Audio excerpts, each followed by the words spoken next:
الحمد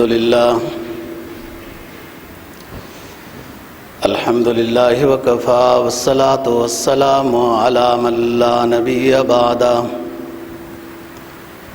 وعلى آله وأصحابه الذين أوفوا عهدا الذين هم خلاصة العرب الأربع وخير الخلائق بعد الأنبياء. أما بعد فأعوذ بالله من الشيطان الرجيم. بسم الله الرحمن الرحيم. إنا أعطيناك الكوثر فصل لربك وانحر إن شانئك هو الأبتر. قال النبي صلى الله عليه وسلم ما بين بيتي ومنبري روضة من رياض الجنة ومنبري على حوضي. صدق الله العظيم وصدق رسوله النبي الأمي الكريم ونحن على ذلك لمن الشاهدين والشاكرين والحمد لله رب العالمين.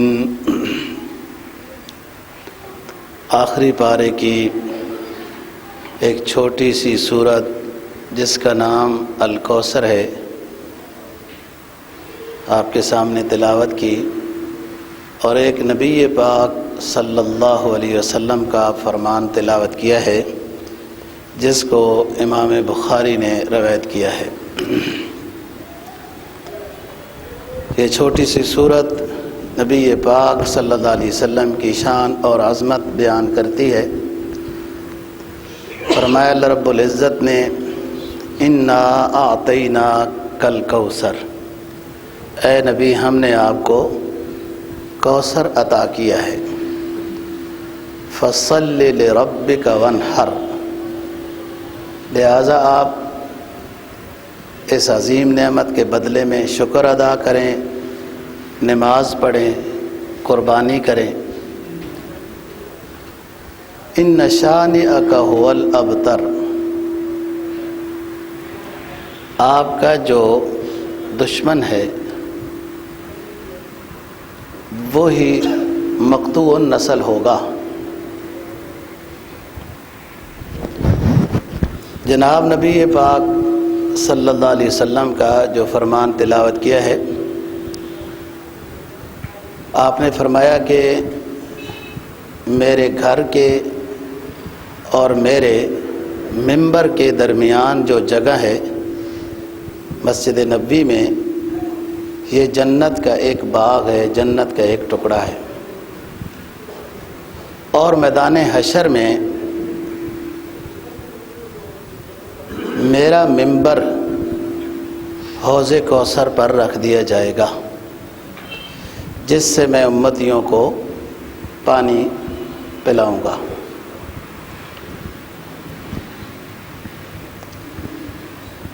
یہ سورہ کوثر بہت مختصر سی صورت ہے. پورے قرآن مجید میں حروف کی گنتی کے اعتبار سے سب سے چھوٹی ہے، لیکن اپنے اندر جو مضامین اس نے لیے ہیں اس لحاظ سے یہ بہت عظیم صورت ہے. میں کئی دفعہ عرض کر چکا ہوں کہ فصحائے عرب کی بولتی بند کر دی تھی اس صورت نے جب آپ نے یہ بیت اللہ شریف کے اوپر لکھوا کر لٹکائی تھی. سورہ انا اعطیناک الکوثر کا کثرت ورد سے ہر طرح کی بیماری کو اللہ شفا عطا فرماتے ہیں. جب بھی پڑھی جائے تو کم از کم 7 مرتبہ پڑھ کے اوپر پھونکا جائے، کیونکہ اس میں نبی پاک صلی اللہ علیہ وسلم کو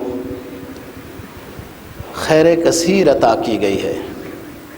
انا اعطیناک الکوثر، الکوثر کا معنی خیر کثیر. تو نبی کی برکت سے امتی کو بھی عطا کی گئی ہے۔ خیر کثیر، اس میں دنیا کی بھلائیاں بھی داخل ہیں اور آخرت کی بھلائیاں بھی داخل ہیں۔ جسمانی اور روحانی صحت بھی ایک بھلائی ہوتی ہے، وہ بھی مانگی جائے تو اللہ عطا کرتا ہے۔ قرآن ایک معجزہ ہے، اس کی تلاوت جس نیت سے کی جائے وہی فائدہ ہوتا ہے، وہی اثر ہوتا ہے۔ کسی کے ایصال ثواب کے لیے کریں تو وہ فائدہ ہے، اپنے کاروبار کی برکت کے لیے کریں وہ فائدہ ہے، اور اگر اس نیت سے کریں کہ اللہ مجھے شفا عطا فرمائے تو یہ فائدہ ہوگا، معجزہ ہے۔ نبی پاک صلی اللہ علیہ وسلم کی نرینہ اولاد کچھ مہینوں کے بعد فوت ہو جاتی تھی۔ آپ کی ساری نرینہ اولاد حضرت خدیجہ رضی اللہ تعالی عنہا سے ہے، صرف ایک بیٹا ابراہیم رضی اللہ عنہ وہ ماریہ قبطیہ سے ہے۔ آپ کا بیٹا طیب، طاہر، عبداللہ، قاسم، اور پانچواں بیٹا جو ہے وہ ابراہیم ہے۔ بعض رات نے لکھا ہے کہ عبداللہ کا ہی لقب قاسم تھا، 4 ہی بیٹے تھے اور 4 بیٹیاں تھیں۔ جب قاسم بیٹا یہ تیسرے نمبر والا وفات پاتا ہے تو مشرکین کے سردار یوں باتیں کرتے ہیں، کوئی پریشانی کی بات نہیں ہے، اس شخص کی نرینہ اولاد فوت ہو جاتی ہے، اس شخص کے فوت ہو جانے کے بعد اس کا مشن ہی ختم ہو جائے گا، کوئی بات کرنے والا ہی نہیں رہے گا، اس لیے کوئی پریشانی کی بات نہیں۔ اس میں سرفہرست عاص بن وائل ہے، مشرکین مکہ میں سے ہے، عقبہ ہے، مشرکین مکہ میں سے ہے، کعب بن اشرف یہودی یہ مدینے میں سے ہے۔ یہ لوگ یوں باتیں کرتے تھے کہ نرینہ اولاد فوت ہو جاتی ہے تو کوئی پریشانی کی بات نہیں ہے، یہ جو ہے کچھ عرصے بعد ہی سب نظام ختم ہو جائے گا۔ اللہ رب العزت نے نبی پاک صلی اللہ علیہ وسلم پر سورہ الکوثر نازل فرمائی اور اس میں فرمایا کہ اے نبی، آپ کو بھلائیاں ہی عطا کرتے جائیں گے، خیر کثیر آپ کو دے دیا ہے، آپ شکر بجا لائیے نماز کی صورت میں، قربانی کی صورت میں، اور آپ کا دشمن مقطوع نسل ہوگا۔ آپ کا دشمن جو باتیں کرتے ہیں نا کہ ان کے بچے نہیں بچتے تو مشن ختم ہو جائے گا، آپ کا نام زندہ رہے گا، آپ کا مشن زندہ رہے گا، آپ کی روحانی اولاد لاکھوں میں ہوگی، اور جو آپ کے دشمن ہیں ان کا نام و نشان۔ اب عاص کو کون جانتا ہے، عقبہ کو کون جانتا ہے؟ وہ تو ایک مسئلہ سمجھانے کے لیے اسلامی کتابوں میں ان کا نام آ گیا، ورنہ تو نہ ان کے شجرہ نسب کا پتہ ہے، نہ ان کے علاقے کا پتہ ہے کہ اب یہ کہاں آباد ہے، اس کی نسل کون لوگ ہیں، یہ ختم۔ نبی کی جو حضرت فاطمہ رضی اللہ تعالیٰ عنہ سے اولاد اللہ نے دی ہے، حضرت حسن حسین سے، پوری دنیا میں سید آباد ہیں، اور ایشیا خصوصاً سیدوں سے بھرا ہوا ہے کہ آپ کی اولاد 100 تو محتاط قول کے مطابق حسن حسین رضی اللہ عنہ کی شادیاں تھیں، جو ایک ٹائم میں 4 ہوتی تھی، لیکن جس پر حضرت علی رضی اللہ تعالیٰ عنہ تھوڑا خفا بھی ہوتے تھے، لیکن لوگ خوشی سے دیتے تھے کہ خاندان آل بیت میں ہماری نسبت ہو جائے گی۔ جو دشمن تھے ان کا نام و نشان ہی نہیں ہے، اور آپ کا نام ہر جگہ ہر روز زندہ و جاوید ہے، آپ کے فرمان بھی، آپ کے احوال بھی، آپ کی سنن بھی، طریقے بھی زندہ ہیں، اور اس پر فضیلت کتنی ہے۔ فرمایا کہ میرا امتی اس سنت کو جب زندہ کرے جو معاشرے میں مٹ رہی ہے تو 100 شہیدوں کا ثواب۔ کیوں 100 شہیدوں کا ثواب؟ اس لیے کہ جب ہر روز تانا ملے گا یہ ہر روز صبر کرے گا، ہر روز زخمی ہوگا، ہر روز صبر کرے گا، اس کو سنت کی برکت میں 100 شہیدوں کا ثواب ملے گا۔ یاد رکھو، فرض کی ادائیگی ہمارے ذمہ لازم ہے اور کوئی اتنی مشکل نہیں ہے۔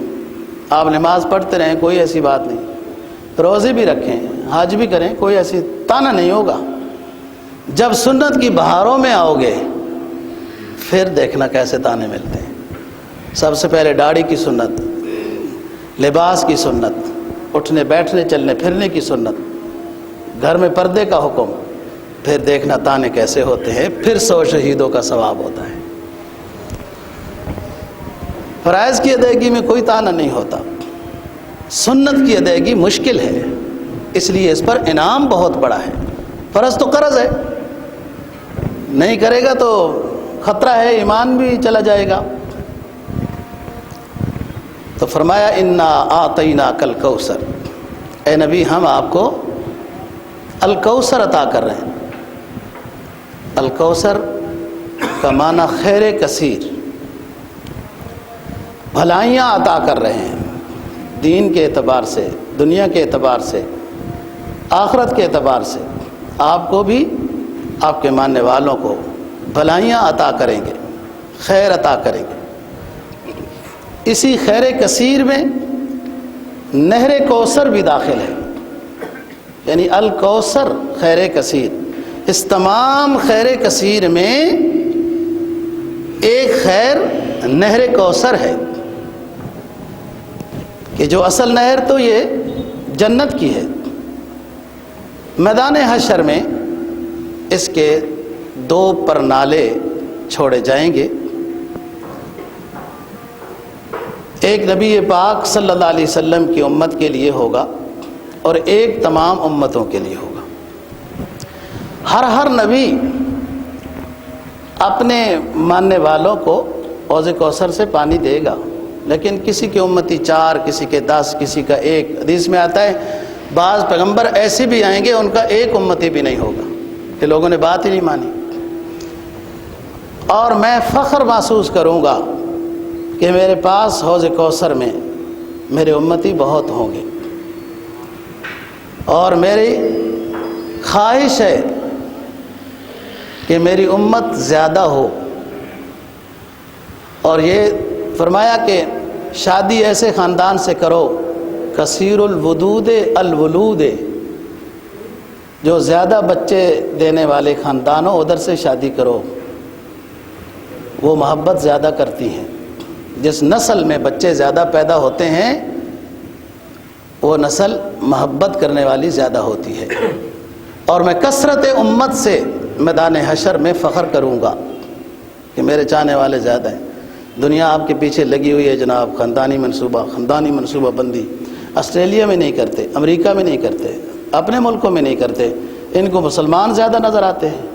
انہیں خطرہ ہے کہ 5-10 بندے ہو جائیں گے تو یہ باپ کہے گا چلو ایک کو عالم بناؤ، ایک کو قاری بناؤ، ایک کو ڈاکٹر بناؤ، ایک کو انجینئر بناؤ، ایک کو مجاہد اسلام بناؤ، کیونکہ بہت سارے بیٹے ہیں۔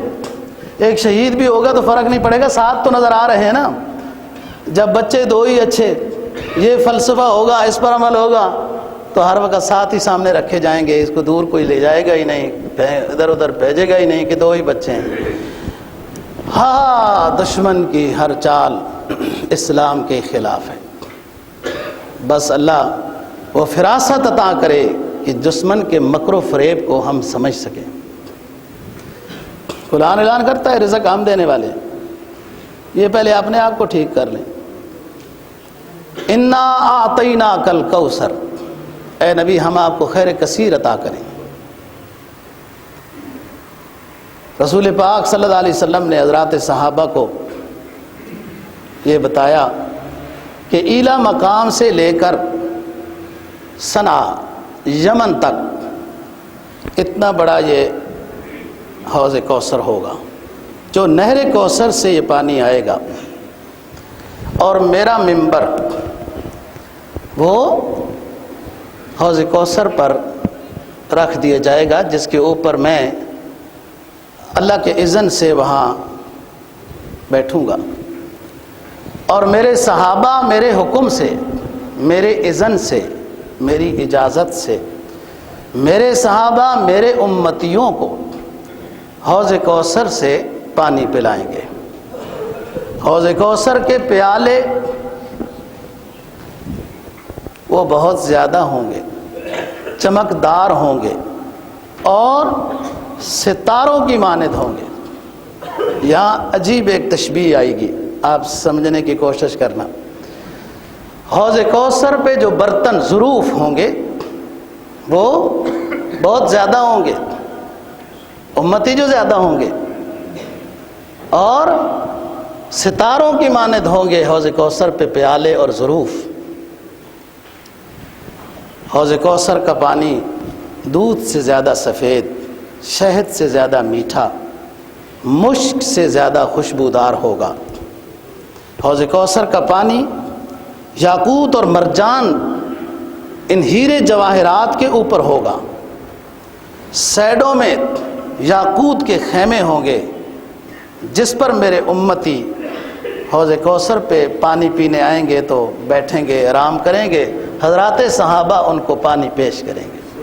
میں جو تشبیہ سمجھانا چاہتا ہوں وہ بڑی عظیم تشبیہ ہے کہ حوض کوثر پہ جو برتن ہوں گے وہ ستاروں کی مانند ہوں گے۔ یہ حدیث اپنی جگہ پر۔ اب دوسری حدیث سنیے، اصحابی کن نجوم، میرے صحابہ بھی ستاروں کی مانند ہیں۔ صحابہ جن برتنوں سے امتیوں کو پانی پلائیں گے وہ برتن بھی ستاروں کے مانند ہیں۔ یہ سمجھنے کی بات ہے۔ صحابہ ستاروں کی مانند، ایک تو لا تعداد، سمجھ، وہ 1,24,000 کے لگ بھگ جو گنے گئے نا جی صحابہ، وہ حج میں گنے گئے۔ بہت سے صحابہ حج پہ نہیں بھی آ سکے۔ اب یمن سے بھی لوگوں نے آنا تھا، دوسری جگہوں سے بھی آنا تھا، مدینہ سے بھی کوئی نہیں بھی آ سکے، کسی کو پتہ نہیں بھی چلا۔ پھر اس میں بعض دفعہ خواتین نہیں آ سکیں، بچے نہیں آ سکے، بہت زیادہ جو بوڑھے تھے وہ نہیں آ سکے۔ 1,24,000 حضرات صحابہ رضی اللہ عنہم کا یہ گنتی کا جو یہ لفظ ہیں، یہ تو وہ ہیں نا جو آپ کے ساتھ سن 10 ہجری میں حج میں موجود تھے، جنہیں گنا گیا۔ اور اس میں بھی یہ کہا جاتا ہے کہ واللہ علم اس کے لگ بھگ، یعنی صحیح گنتی معلوم نہیں تھی، صحابہ لاکھوں سے اوپر ہو گئے تھے۔ ستاروں کی طرح ہوں گے، میرے صحابہ ستاروں کی طرح ہیں۔ بعض حدیث ضعیف لکھی لیکن فضیلت کے لحاظ سے موضوع نہیں ہے، بات سمجھی جا سکتی ہے۔ کچھ ستارے زیادہ روشنی دیتے ہیں، کچھ تھوڑی۔ کچھ صحابہ بہت اونچا مقام پا گئے، عشرہ مبشرہ بنے، خلفائے اربعہ بنے، اصحاب بدر بنے، صلح حدیبیہ والے ہوئے۔ کچھ چھوٹے صحابہ ہیں، وہ آپس میں ان کے درجے ہیں، کچھ بڑے صحابہ کچھ چھوٹے صحابہ۔ ہماری نسبت میں تو سب ہماری آنکھوں کا نور ہیں، ہمارے ایمان کا سرور ہیں، ہمارے لیے تو سب اونچے ہیں، وہ آپس میں چھوٹے بڑے۔ اللہ نے پیغمبروں کو بھی یوں کیا، تلک الرسل فضلنا بعضهم علی بعض۔ ہم نے جتنے پیغمبر بھیجے سب معصوم ہیں، لیکن پیغمبروں میں آپس میں نسبت ہے، کوئی بڑے ہیں کوئی اس میں چھوٹے ہیں۔ ہماری نسبت تو سب پیغمبر بڑے ہیں، وہ آپس میں ان کا ہے۔ پھر سب سے بڑے امام الانبیاء ہمارے پیغمبر علیہ الصلوۃ والسلام ہیں۔ سب کتابیں آسمانی، سب اونچی ہیں، سب اعلیٰ ہیں، ہمارا سب پر ایمان ہے۔ پہلی کتابوں کو لوگوں کے محرف کر دیا، جو اصلی اللہ نے بھیجی ان پر ہمارا ایمان ہے۔ 100 صحیفے بھیجے، ہمارا ایمان ہے۔ ابراہیم علیہ السلام پر، شیس علیہ السلام پر، نوح علیہ السلام پر چھوٹی کتابچے نازل ہوئی ہے، صحیفے کہتے ہیں ان کو، چھوٹا صحیفہ۔ بڑی کتابیں زبور، تورات، انجیل آئیں، لیکن سب سے بڑی کتاب قرآن مجید آئی۔ اتنی بڑی کتاب اور کوئی بھی نہیں آئی۔ اور پہلی بڑی کتابوں کے حافظ پیغمبر علیہ السلام ہوتے تھے، پہلی کتابوں کے حافظ پیغمبر علیہ السلام ہوتے تھے، اور آخری کتاب نبی پاک صلی اللہ علیہ وسلم کی یہ معجزہ ہے کہ آپ بھی حافظ، آپ کے صحابہ بھی حافظ، اور لاکھوں کی تعداد میں آپ کے امتی بھی حافظ ہیں۔ یہ معجزہ ہے، نبی کا اعزاز ہے یہ۔ تو بتا رہا ہوں کہ صحابہ ستاروں کی مانند، ایک تو لا تعداد، ایک زیادہ چمکدار، کچھ تھوڑے چمکدار۔ ستارے سارے آسمان پہ نظر آتے ہیں، روشنی دیتے ہیں، رہنمائی کرتے ہیں۔ وَبِالنَّجْمِ هُمْ يَهْتَدُونَ 14واں سپارہ ہے، وَبِالنَّجْمِ هُمْ يَهْتَدُونَ۔ ستارے کہ ان کے ذریعے سے لوگ راہ پاتے ہیں کہ قطب ستارہ ادھر ہے، دیہات شمال ادھر ہے، مشرق ادھر ہے، ہم نے ادھر جانا ہے۔ پہلے زمانے سے یہی طریقہ تھا راستہ حاصل کرنے کا۔ میرے صحابہ سے بھی لوگ راستہ پاتے ہیں۔ فرمایا صحابہ کلہم عدول، صحابہ سب نیک ہیں، جس شخص نے جس صحابی کی بھی پیروی کی وہ کامیاب ہو جائے گا، اللہ اس کو بخش دے گا۔ جس صحابی کی بھی جس نے پیروی کی ہے، ہر صحابی اونچا ہے، لا تعداد روشنی، پوری دنیا پہ ستارے نظر آتے، صحابہ بھی پھر گئے۔ دیکھو آپ صلی اللہ علیہ وسلم کی اونٹنی حضرت ایوب انصاری رضی اللہ تعالیٰ عنہ کے گھر میں رکتی ہے، آپ ادھر قیام پذیر ہوتے ہیں، اور حضرت ایوب انصاری رضی اللہ تعالیٰ عنہ کا روزہ اور قبر مبارک استنبول کے اندر ہو گئی۔ کوئی صحابی کہاں، کوئی صحابی کہاں۔ اور اس کا کرامت یہ لکھی ہے صحابی کے قبر کی۔ ترکی کے علماء یہ بتاتے ہیں کہ بارشیں جب کم ہوں تو ہم حضرت ایوب انصاری رضی اللہ تعالیٰ عنہ کے روزے پہ جاتے ہیں، دعا کرتے ہیں، بس تلاوت کرتے ہیں، اللہ سے مغفرت کی دعا کرتے ہیں، اور بارش برسنا شروع ہو جاتی ہے۔ یہ صحابہ کا انعام ہے، اللہ نے ان کو یہ اعزاز عطا کیے ہیں۔ بہرحال یہ ستاروں کی مانند ہوں گے، حوض کوثر پہ پیالے بہت تعداد میں ہوں گے، چمکدار ہوں گے، کچھ بڑے ہوں گے، کچھ چھوٹے ہوں گے، یہ سب تشبیہات ہیں۔ پلانے والے بھی ستارے ہیں، جو پیالے ہیں وہ چاندی اور سونے کے ہوں گے، اور یہ حساب و کتاب سے پہلے ہوگا، حساب و کتاب سے پہلے ہوگا، میدان حشر میں ہوگا، جنت دوزخ کے فیصلے سے پہلے ہوگا۔ جس وقت یہ سورج بہت قریب ہوگا، نفس نفسی کا عالم ہوگا، اپنے پسینوں میں دنیا ڈوبی ہوئی ہوگی، کسی کو دوسرے کی کوئی فکر نہیں، اپنی فکر لگی ہوگی۔ لا تزر وازرۃ وزر اخری، ایسا پریشانی کا عالم ہوگا۔ اس وقت جس کو حوض کوثر سے پانی نصیب ہو جائے گا، اس کو پھر میدان حشر میں پیاس نہیں لگے گی۔ اتنی زیادہ دھوپ ہوگی سخت، اتنا زیادہ پسینہ ہوگا، بڑے بڑے جلیل القدر اولیاء بھی آج حساب سے ڈر رہے ہوں گے، لرزہ بر اندام ہوں گے۔ اور یہ پیغمبر علیہ السلام کی امتی کو ایک خوشی عطا کی گئی ہے کہ جیسے انعام تو ابھی بعد میں ملنے والا ہے، جن کو انعام ملنا ہوتا ہے نا، ان کی نشست پہلے سے ہی تھوڑی سائڈ میں رکھ دی جاتی ہے کہ جب نام پکارا جائے گا تو جلدی آ جائیں گے۔ انہیں لباس بھی پہنا دیا جاتا ہے خاص، کہ جب امتی کو نبی پاک صلی اللہ علیہ وسلم کے دست اقدس اور اذن سے پانی نصیب ہوگا تو یہ ایک خوشخبری کی ابتدا ہوگی کہ جس کو پانی نصیب ہو گیا اس کا حساب بھی آسان ہوگا، اس کے لیے سفارش بھی ہوگی۔ اور اسی حدیث کا یہ حصہ ہے کہ کچھ لوگوں کو آپ صلی اللہ علیہ وسلم فرمائیں گے ان کو آنے دو، ان کو آنے دو، فرشتے ان کو نہیں آنے دیں گے۔ آپ فرمائیں گے ان کو آنے دو، یہ میرے امتی ہیں، تو فرشتے بتائیں کہ حضور یہ آپ کے صحیح معنی میں امتی نہیں تھے، انہوں نے دین میں نئی باتیں گھڑ لی تھی، صحیح مسلمان نہیں تو منافق تھے۔ پھر ندا لگی کہ سحقن، دور کر دو، ان کو دور کر دو۔ دو چیزیں ہیں دوستو، یہ اہم چیزیں ہیں، یاد رکھنے کی چیزیں ہیں، ان پر عمل کرنا ہے۔ دین میں کسی نئی بات کو داخل کرنے کی ضرورت نہیں ہے، گنجائش نہیں ہے۔ الیوم اکملت لکم دینکم واتممت علیکم نعمتی ورضیت لکم الاسلام دینا، اٹل فیصلہ ہے۔ ایک بات، دوسری بات، ایک صحابی ہیں حضرت ابو ذر غفاری رضی اللہ تعالیٰ عنہ، بعد میں دوسرے صحابی لکھے ہیں، ہو سکتا ہے دونوں۔ حضور سے عرض کیا حضور قیامت کب آئے گی؟ آپ نے فرمایا قیامت کی تیاری کی ہے؟ قیامت پوچھتے ہو؟ قیامت کی تیاری کر رکھی ہے؟ کہا حضور تیاری تو کوئی خاص نہیں ہے، لیکن مجھے اللہ رسول آپ سے بہت محبت ہے، بس یہ تیاری ہے۔ آپ نے فرمایا ٹھیک، یہ بڑی اونچی تیاری ہے، بس تو انہی کے ساتھ ہے، من احببتا، جن کے ساتھ تو پیار کرتا ہے، جن کو محبوب سمجھتا ہے، تیرا حشر انہی کے ساتھ ہے۔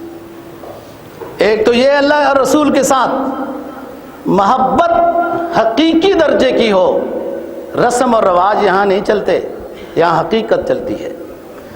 اور دوسری چیز کہ دین میں کوئی نئی چیز داخل کرنے کی ضرورت نہیں۔ فرمایا جو بدعتی کے ساتھ دعا سلام رکھتا ہے وہ دین کی عمارت کو گرانے میں مددگار ہوتا ہے۔ دین کی ہر چیز مکمل، اور صحابہ کرام رضی اللہ تعالیٰ عنہم نے اقوالاً بھی اور عملاً بھی دین کی تشریح کر دی ہے، سمجھا دیا ہے امت کو۔ لہذا کوئی کام نیا اس کو ثواب سمجھ کر جو اسلاف میں نہیں تھا شروع کر دیا جائے تو بدعت ہوتی ہے، اس کو دین سمجھ کر کے۔ اس کو کوئی نہ کرے تو اس کو برا بھلا بھی کہہ دیا جائے۔ تو حوض کوثر کے قریب لوگ آ رہے ہوں گے، آپ چاہیں گے آ جائیں، لیکن فرشتے بتائیں گے کہ انہوں نے دین میں نئی باتیں پیدا کر دی، منافق قسم کے لوگ تھے، انہیں پھر دور کر دیا جائے گا۔ ایک، دین میں نئی چیز داخل کرنے کی کوشش نہ کرنا، جہاں ایسا ہو بھی رہا ہو وہاں شریک نہیں ہونا۔ نمبر دو کہ اللہ رسول کے ساتھ سچی عقیدت و محبت ہو۔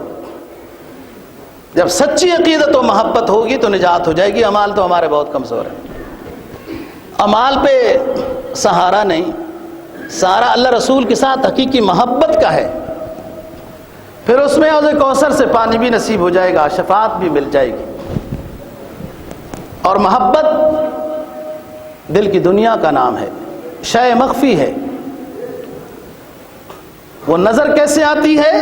اس کا عکس ظاہر میں نظر آتا ہے کہ اس کو واقعتاً اللہ رسول کی محبت ہے، اور وہ کیا ہے؟ یا ایھا الذین آمنوا اطیعوا اللہ واطیعوا الرسول لعلکم ترحمون۔ اللہ رسول کی اطاعت کرو، یقیناً تم پہ رحم کیا جائے گا۔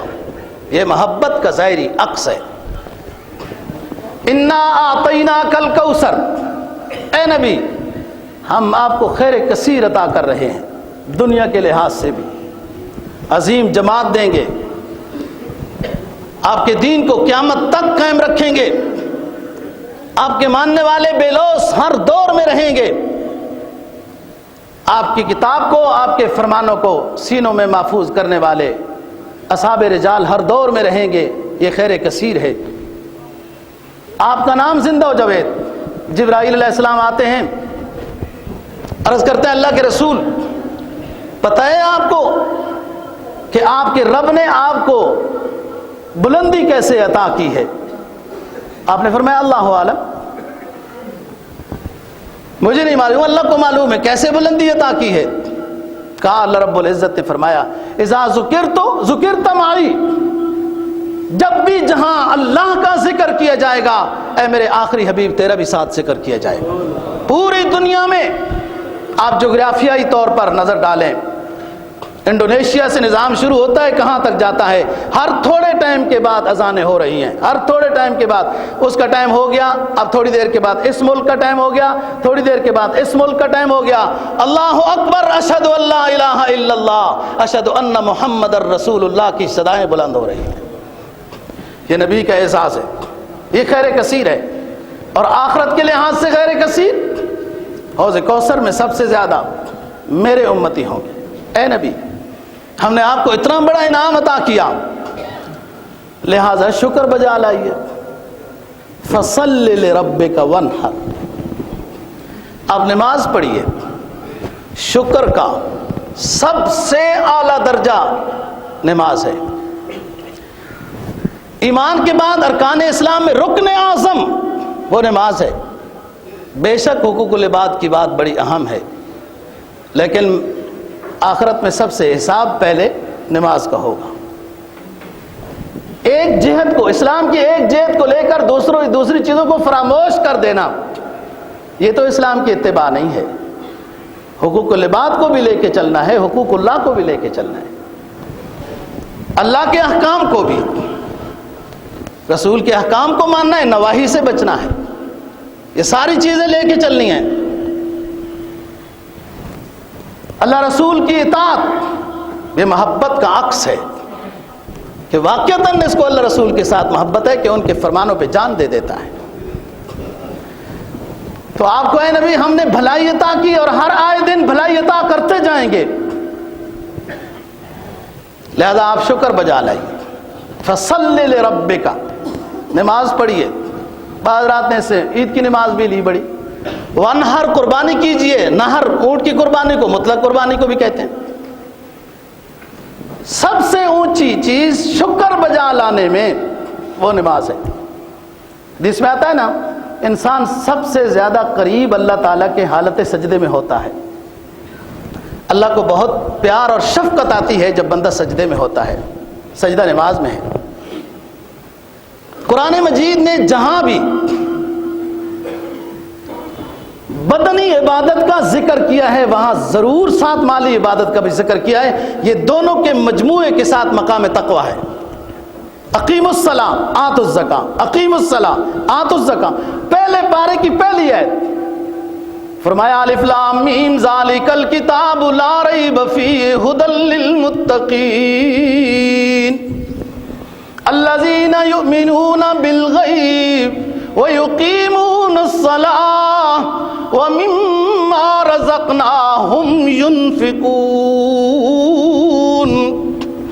ہم نے ایسی عظیم کتاب بھیجی جس کے نقطے میں زبر زیر میں جزم میں بھی شک کی کوئی گنجائش نہیں ہے، جیسے ہم نے اپنے حبیب کے قلب اطہر پہ نازل کی، اسی طرح یہ زندہ و جاوید شباب کی حالت میں میدان حشر تک رہے گی، قیامت میں بھی اس کتاب کی صدائیں بلند ہوں گی۔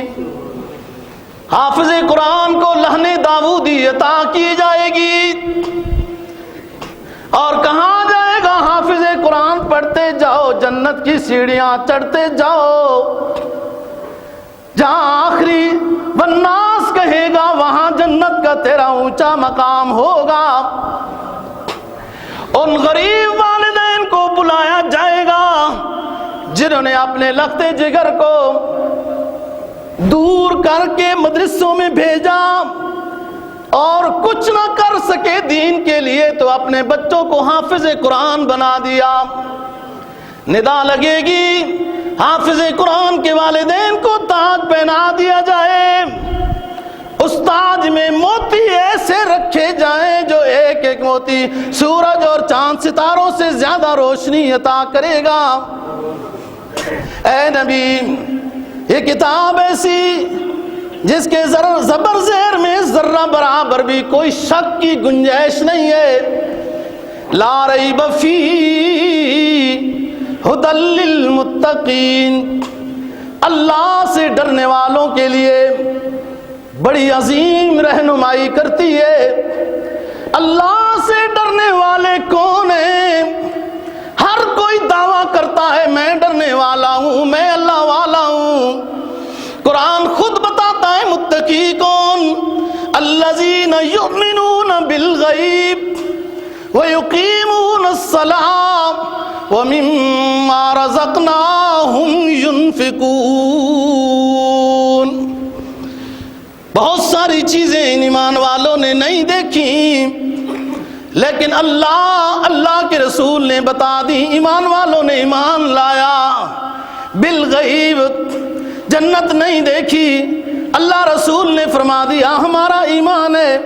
میدان حشر نہیں دیکھا، جنت دوزخ نہیں دیکھی، حساب و کتاب کے مناظر نہیں دیکھے، حوض کوثر نہیں دیکھا، شفاعت کبریٰ کا منظر نہیں دیکھا، وہاں پسینے میں ڈوبی ہوئی حالتیں نہیں دیکھی، بڑے بڑے اولیاء بھی لرزہ براندام ہوں گے، یہ منظر نہیں دیکھا، لیکن ہمارے رب کے آخری حبیب نے یہ فرما دیا، یہ جو فرما دیا تو ہمارے دیکھنے میں غلطیاں ہو سکتی ہیں جو حضرت کا فرمان ہے، ہم نے مان لیا الذین یؤمنون بالغیب، بہت سی چیزیں ہم نے نہیں دیکھی، اللہ اور اللہ کے رسول نے بتا دی، ہم نے ایمان لایا۔ متقی کی ایک صفت یہ ہوئی، اور دوسری صفت وَيُقِيمُونَ الصَّلَاةَ، یہ نمازوں کو پابندی سے ادا کرتے ہیں۔ تیسری صفت وَمِمَّا رَزَقْنَاهُمْ يُنْفِقُونَ، جو ہم نے انہیں دیا۔ اللہ والے اپنی ہر نعمت کو مفوض اللہ کرتے ہیں۔ اللہ والے صحت بھی کہتے ہیں میرے رب کا کرم، اہل و عیال کو دیکھتے ہیں تب بھی کہتے ہیں اللہ کا مال ہے، اپنی جائیداد بینک بیلنس اپنے عہدوں کو دیکھتے ہیں تو کہتے ہیں اللہ کا کرم ہے۔ یہ اللہ والوں کی پہچان ہے، سب اللہ نے دیا۔ جب یہ عقیدہ ہو سب اللہ نے دیا، وَمِمَّا رَزَقْنَاهُمْ يُنْفِقُونَ، جو ہم نے دیا اس میں سے خرچ کرتے ہیں۔ میں یہ بتا رہا ہوں کہ جہاں عبادت بدنی کا ذکر آیا وہاں عبادت مالی کا بھی ذکر آیا کہ آپ شکر بجا لائیے نماز کی صورت میں، اور وَانْحَرْ، قربانی کیجیے، صدقہ بھی کیجیے۔ غریب کا بھلا جتنا اسلام نے کیا اتنا کسی نے نہیں کیا۔ اور لوگوں نے تو ایک واشنگ مشین اور سلائی مشین دے کے ہمارے ایمان خریدے۔ دیوار کیا گری تھی تیرے کچے، میرے کچے مکان کی، تیرے تو نہیں، پھر مقتدی ناراض ہو جائیں گے۔ دیوار کیا گری تھی میرے کچے مکان کی، لوگوں نے میرے صحن میں رستے بنا دیے۔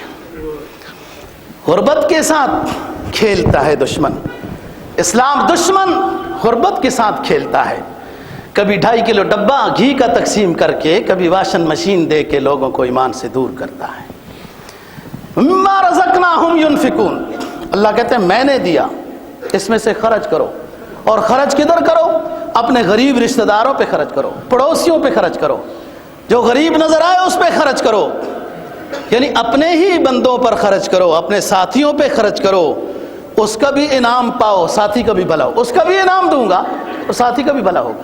اسلام نے جتنا غریب کا خیال رکھا، کوئی ایسے مصنوعی ڈرامے ایسے نہیں، وہ تو ایمان خریدتے ہیں، ذرا سا کچھ کر کے بہت بڑے بڑے کام کراتے ہیں، جو بعض دفعہ کرنے کے قابل بھی نہیں ہوتے وہ بھی کراتے ہیں۔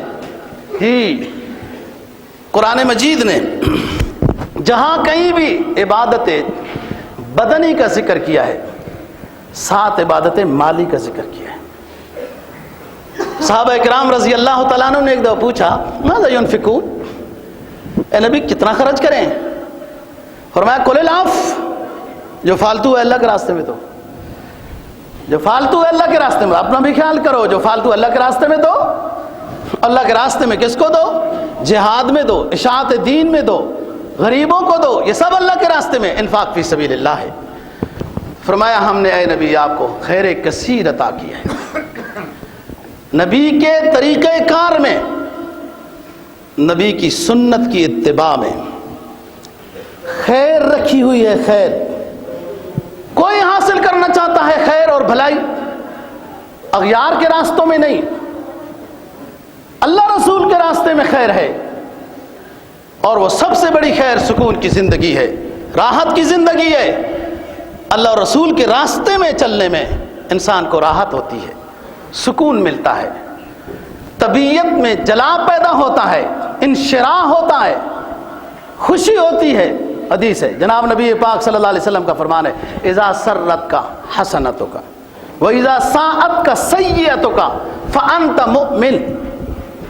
اے مخاطب، آپ سے جب غلطی ہو جائے، گناہ ہو جائے، اور وہ گناہ آپ کو پریشان کر دے، آپ سے نیکی ہو جائے، اللہ کے فضل سے آپ سے نیکی ہو جائے اور آپ کے دل میں سرور آ جائے،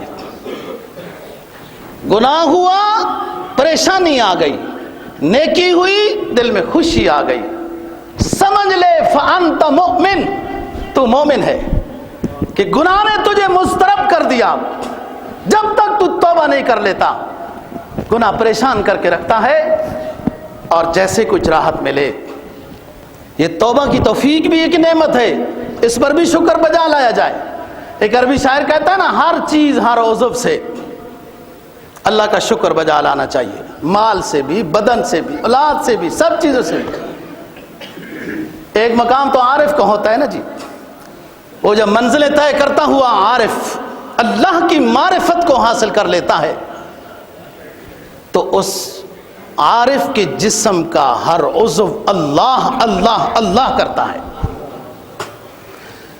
اور اس پر سنیے بات، نبی پاک صلی اللہ علیہ وسلم نے فرمایا ہر شخص ہر روز اپنے جسم کے ہر عضو کا صدقہ دیا کرے، اور جسم میں عضو 360 ہیں، کوئی اور کوشش ہو جائے گی تو 364 ہو جائیں گے، وہ فلانا سال آ گیا تو 300 دن بڑھ جاتے ہیں، جتنے سال کے دن اتنے جسم کے عضو ہیں، ہر عضو کا صدقہ ہر روز ہر شخص نے دینا ہے۔ صحابی نے عرض کیا حضور ہم میں سے تو بہت بات غریب ہیں، تو ہر روز ہم صدقہ کیسے دیں گے؟ فرمایا جب 2 رکعت اشراق کے پڑھ لو گے تو پورے جسم کا صدقہ ادا ہو جائے گا۔ صدقہ دینا ہوا نا، صدقہ دینا ہوا، یعنی یہ نعمت ہے، جسم صدقہ ہے، اس پر مال دولت عہدہ بیوی بچے اسلام اسلام اسلام ایمان سب سے بڑی دولت ہے، اس پر صدقہ ہے۔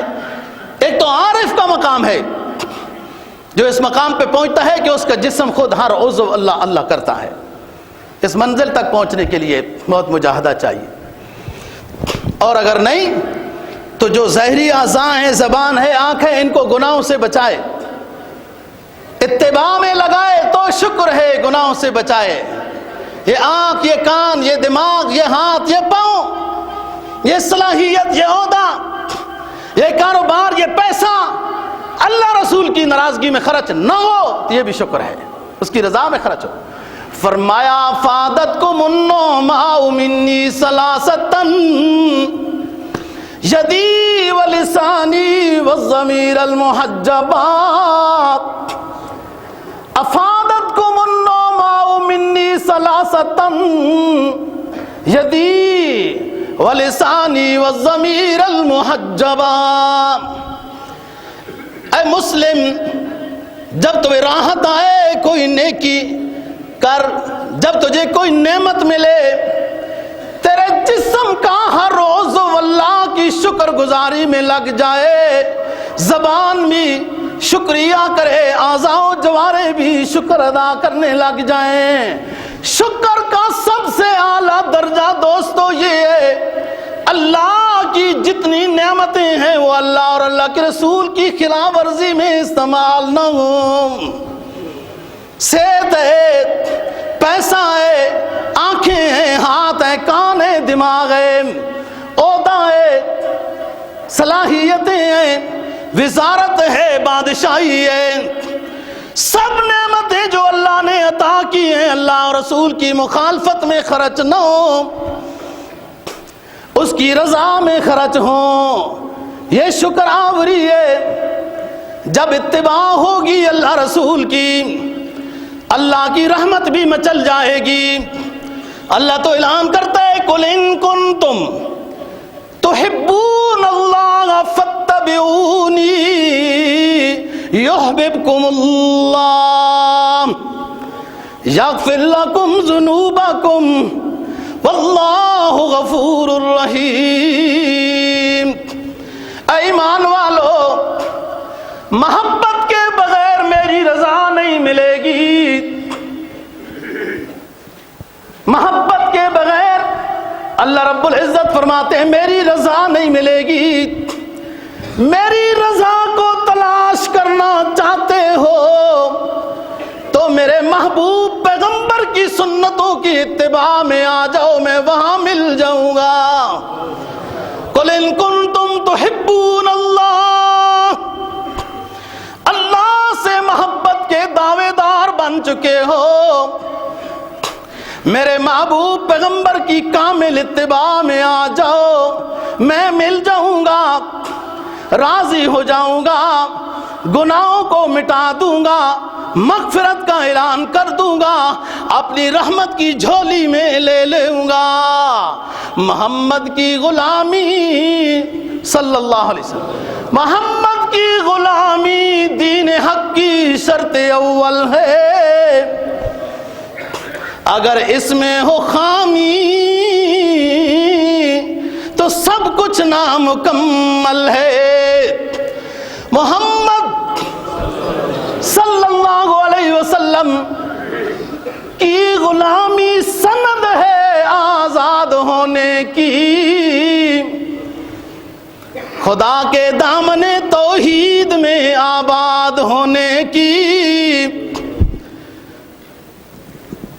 اللہ رب العزت نے یہ اعلان کیا ہوا ہے سورہ آل عمران میں، مجھے چاہنے سے پہلے، میری محبت کے دعوے سے پہلے میری محبوب پیغمبر کے اتباع میں آ جاؤ، اسوہ حسنہ میں آ جاؤ۔